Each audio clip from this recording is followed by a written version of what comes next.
I discovered my husband's secret fetish, and it turned me on so much. Part 3. Hearing him say this took away the guilt, and I found myself feeling extremely excited knowing that another man had just juice inside of me about an hour earlier and my husband was eating me. I enjoyed it and came over and over again. Finally, my husband got me onto my back and banged me hard until he too came inside of me. A week later, we did it again. I went out with the same man and had intercourse. But this time we didn't use a rubber at all, and when he came inside of me, I didn't shower.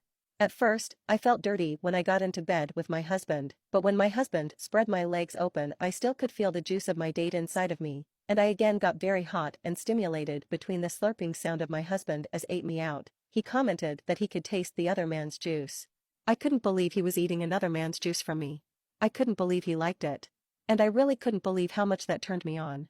It was so dirty and nasty, but so exciting and hot. And as he slurped it up, I climaxed, and it was the most intense I have ever had.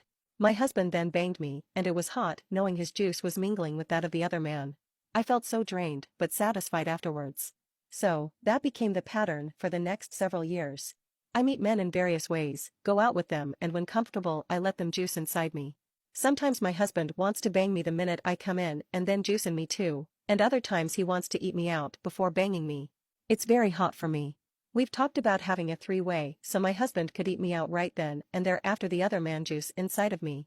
I think that would be hot, because sometimes when I'm having intercourse with others, I want my husband to be seeing this. But he only seems interested in hearing my stories and eating me out before adding his own juice inside of me. This is so hot and the intercourse is great.